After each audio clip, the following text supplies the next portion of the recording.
Good morning and welcome to the new episode of Dr. Lamba's Awakening Call. Canada prides itself, and to great extent rightly so, on being one of the best countries to live in. And it is also the dream destination of millions across the various continents, whether it's Europe, Africa, or Asia, even Eurasia. But it's a golden apple which has a rotten core, a golden facade that stinks inside, and that is racism and hate crime. It poses itself as a custodian of the worldwide morality and yet turns a blind eye to horrible hate based crimes.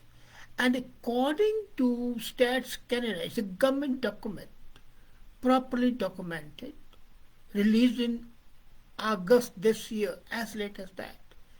There is 182% increase in hate crimes. 182? Am I reading it right? Yes, that's unfortunate.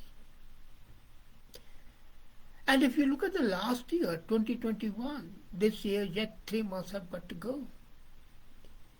The Canadian cities recorded the highest number of hate crimes. And are you aware they were Toronto?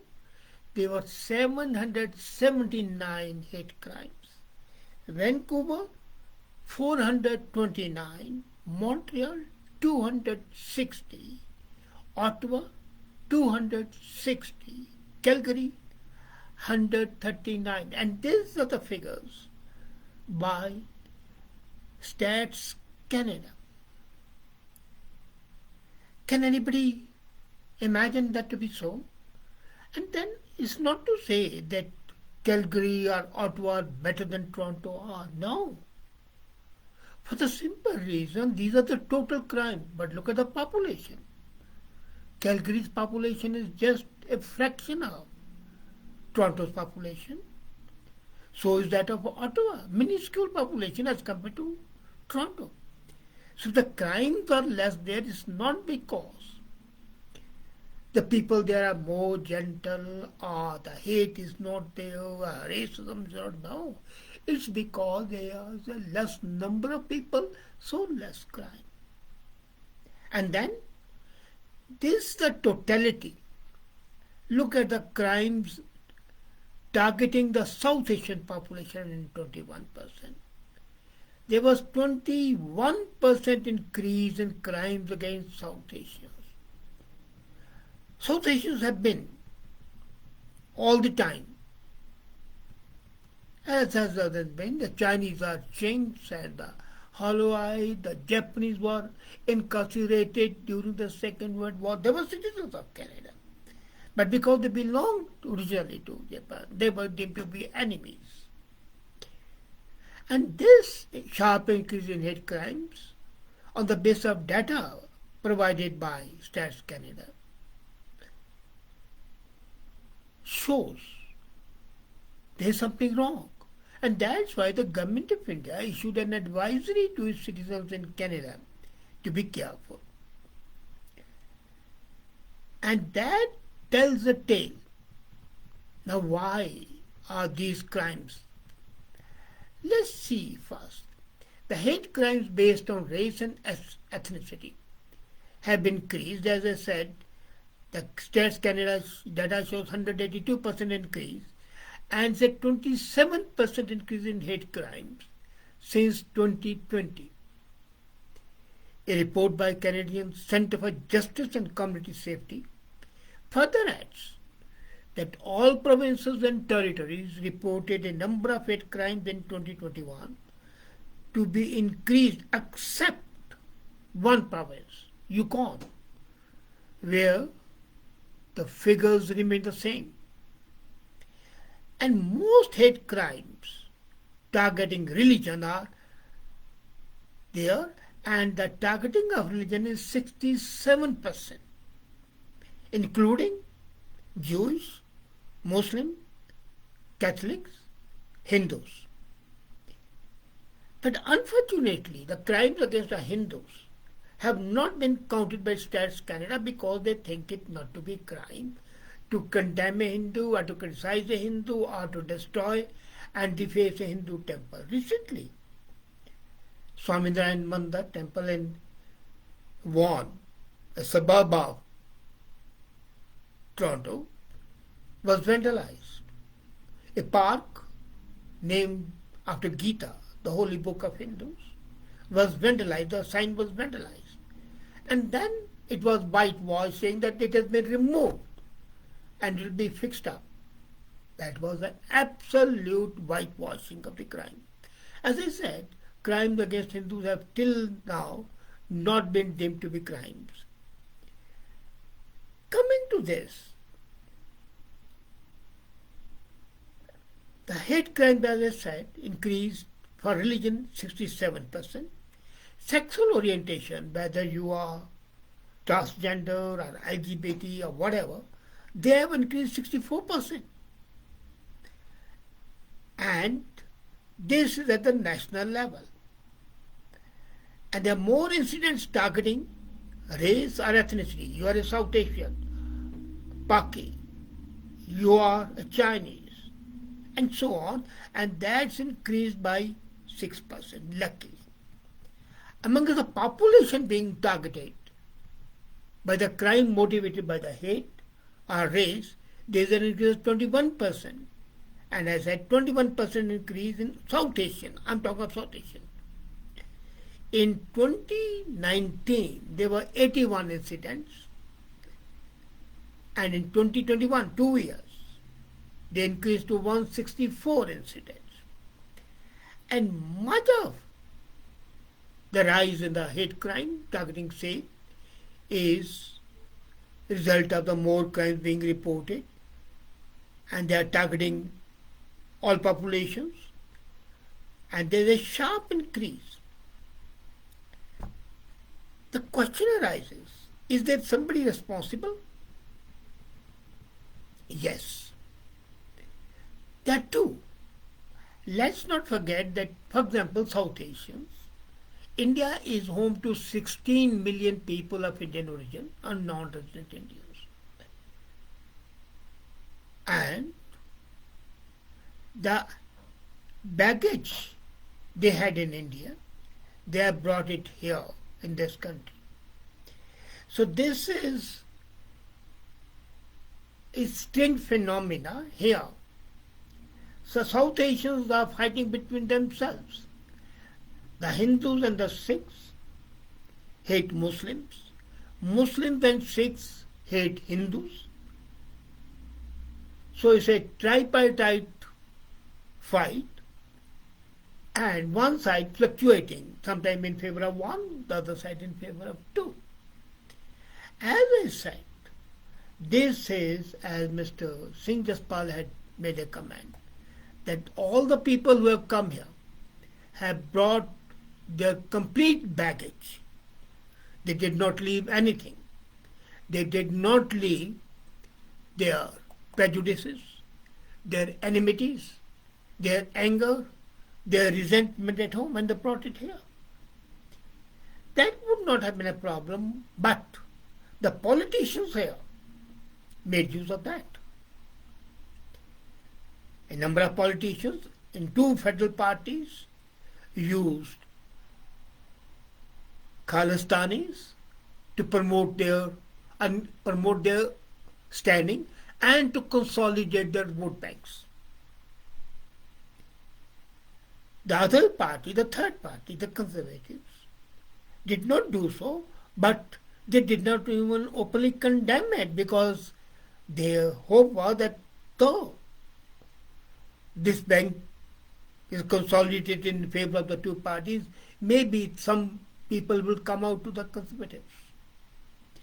So the active help of some politicians and the blind acceptance by the other politicians encourage these criminal segments to perpetrate the crimes. Then the punishment, which is practically not there. A is very difficult to prove, and even if it's proved, most often it's a simple fine or a warning. This is not done. And the third most important thing which is responsible is the so-called cult of multiculturalism. If you remember, the concept of multiculturalism was advised by a strategist to Mackenzie King.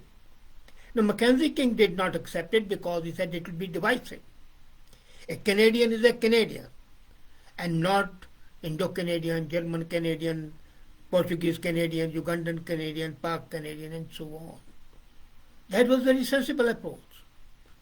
But then came in Pierre Trudeau the senior, and he said, okay, why not make use of it?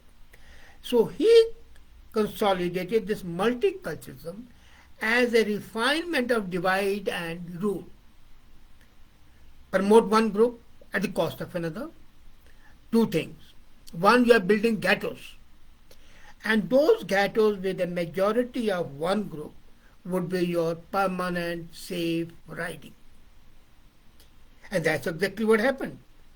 Brampton, Mississauga, they came ghettos. Cultural ghettos, political ghettos, and the beginning of vote bank. And since they were the consolidated vote banks, they were also the locations of the hate crimes because they knew that they had the political patronage. So this multiculturalism, instead of making the communities feel as one, the intended or stated aim became a divisive force. And it became a tool for the criminals to perpetrate the crimes. And that's why when I talked about this aspect, Mayor Hazel McCallion, she practically banned the use of multiculturalism in the city of Mississauga. She said, no, that's not acceptable. But that is there. So A, the baggage brought in by the people from their home countries without shedding the non-essentials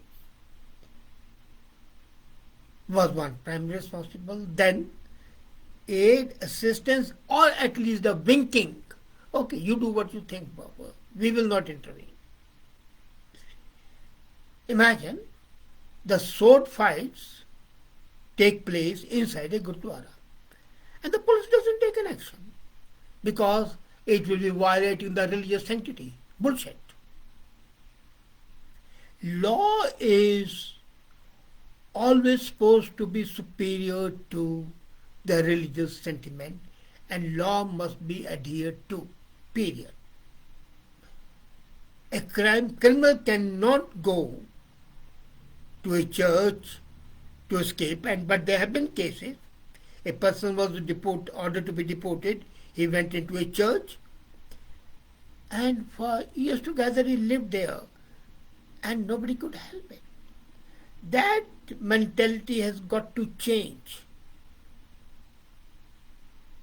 Then the laws have to be changed to make hate crimes punishable with severe punishments. Retributive. The punishment should be retributive and deterrent. One person, if is given a deterrent punishment, 10 other perpetrators or would-be perpetrators would not do that. So apart from deterrent, it should be retributive as well. Make people pay for it.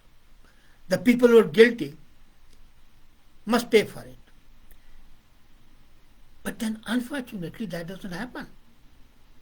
And this dreamland of the millions is slowly becoming into a dystopia.